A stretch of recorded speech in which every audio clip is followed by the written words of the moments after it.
very paranoid regime. All the chems believe that there was a military strike by the United States or South Koreans was inevitable. The one way to stop that from happening was to make their own bomb, and they did that. Unfortunately, though, as you're kind of laying out, we've given them an impetus to want to do it. Yeah. You know what I mean? It's like, this has been such a frustrating thing for me too, because I've said for years on the show with different guests, I'd love to see the Iranian people overthrow their regime. I never knew what the real numbers were in there, like how many people in the country actually support it versus not, but I always knew, like, it's fair to say a majority of people don't support it, and they do some awful things to their people.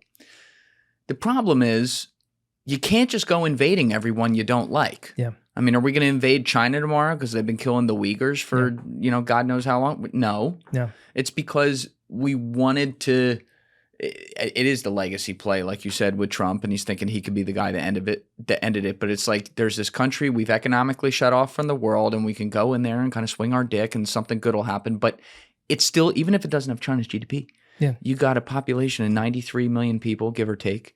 You got a geographic situation that's insane. You are fighting the geography before you even fight their army. Yeah. And now I don't know what the numbers are, but you do very much have some sort of rally around the flag thing going on. Yeah. Especially when there's free propaganda you're giving them, bombing schools of girls and stuff. Yeah. You know, it's just very frustrating to me because it feels like a redux of everything I've already seen. Yeah, and then part of the tragedy, just from a human standpoint, is there were people in Iran who were pretty excited when this military action kicked off because they thought this is going to be the moment. We're going to kick out this repressive regime, and we're going to be able to make a better life for ourselves.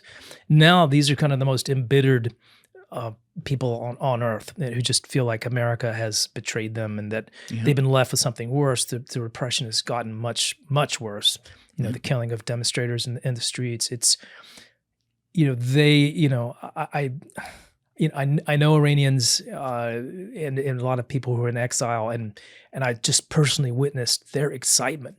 As much as maybe some of them liked Trump or didn't like Trump, they really were happy that something finally was happening. And now they are completely embittered and depressed. And that's like, thanks America, you guys did this to us.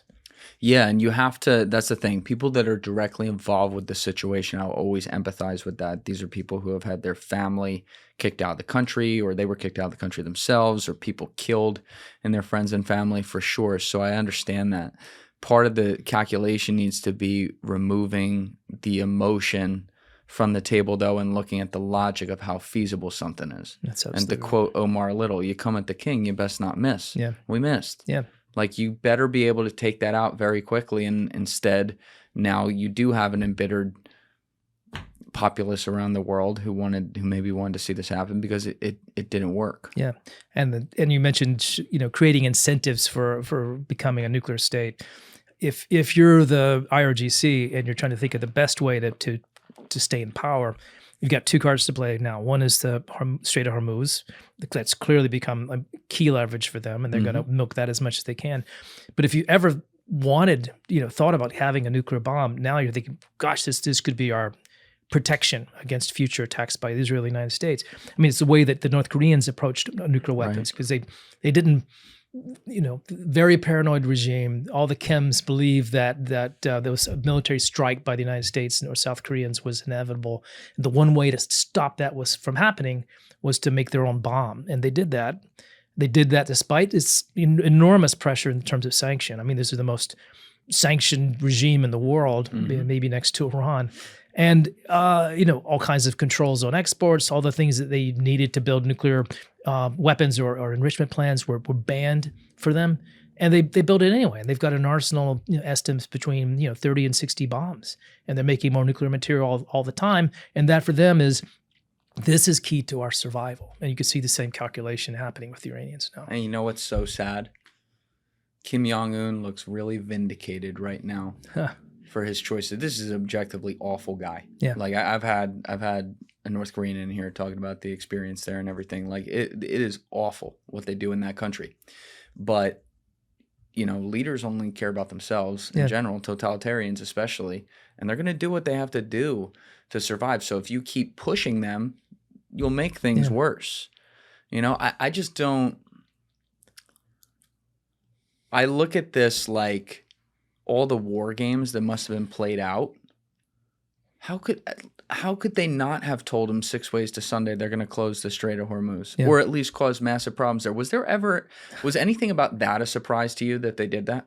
You know, I don't consider myself the smartest guy in the room, but it's the first thing I thought of. Yeah. I mean, it was the first thing people would talk about. Well, if you push the Iranians too hard, they're just going to shut off the Strait of Hormuz, and then they got the world by the balls essentially, because what I think people are slow to realize is that petroleum is an internationally traded commodity. Just because we have a lot of it here, so the price of oil is dictated by supply and demand around the world.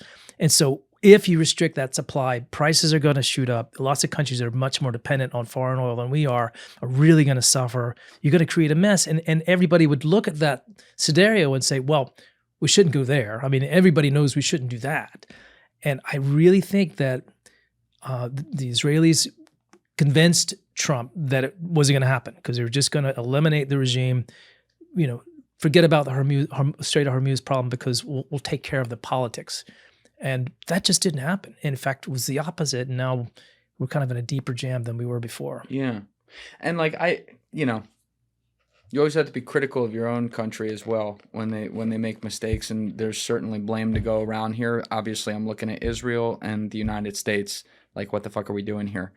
But on our end, I don't know. Like I understand the world's a really complicated place, and you know shit happens, and some of it is obviously far above my pay grade, but when you see Scott Bessent go to Davos, optics are already bad with that, just starting that statement, but you see him go to Davos in January and laugh and brag to people about these new sanctions he's going to put on Iran that would effectively take their, as he was putting it, take their currency to zero, which he then was bragging would force people to go into the streets. And he further bragged that because people would be forced to go into the streets, I'm not even getting to the fact that there were Mossad people within those people that went into the streets, but that's neither here nor there.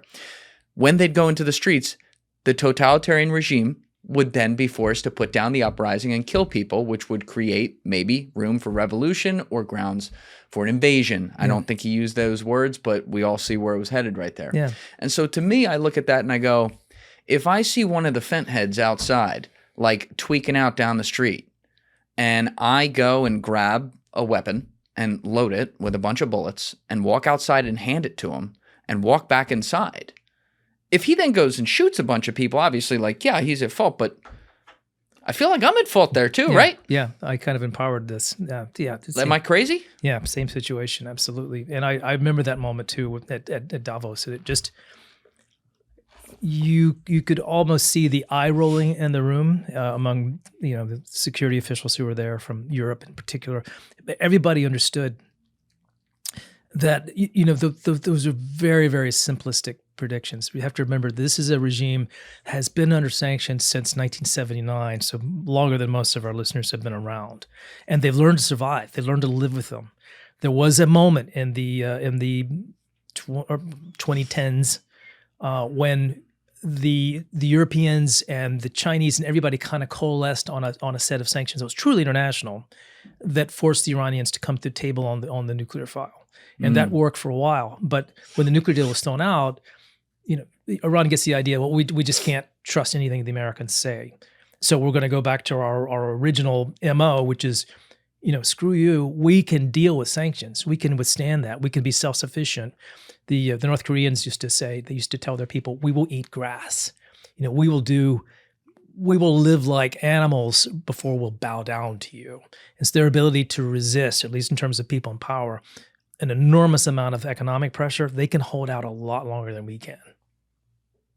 That's wild too, because then it's the people that pay for it. Yeah, it's absolutely the case, and the lower classes in Iran really suffer. There's an extraordinarily wealthy middle class and upper middle class in Iran who managed to do quite well normally. They're feeling it now too, but the people at the very bottom are just getting killed. Yeah, what is it? That's another thing that there's a lot of, I think, misunderstanding with, just so that you can understand not to trivialize it, but the chess pieces on the board here and everything that's going on. Iran's got this is not like a population. It's like 100% Persian or, following Shia law. Like, obviously they have multiple sections. So like, if you were educating someone who knew very little about the actual people that comprise the 93 million there, how would you break up the population? Yeah, so there's some really big divisions ethnically, as you mentioned. So you got the Azeris, they're kind of related to the Azerbaijanis up in the north. There's Baluchs on the border with Afghanistan, people who have historically had a lot of animosity toward the regime in Tehran, even in the Shah times.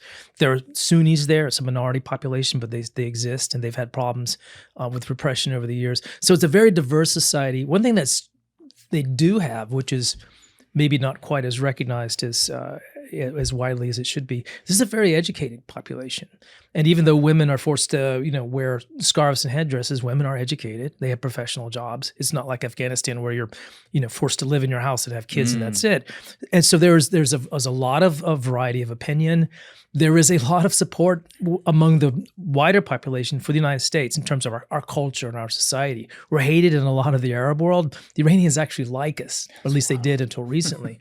And so it was like one of the higher popularity or favorability ratings of the United States in the world was among the Iranians toward the United States. That is eroded quite a bit, as you can imagine.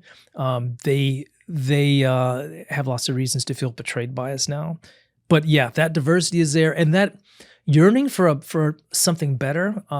They've been under a revolutionary regime now since for longer than most of us have been around, and it's tiresome because it's oppressive, it's restrictive, and people just want to be able to live their own lives in freedom without worrying that if they're show 2 inches of hair around their face, if you're a female, you're going to get beaten by somebody.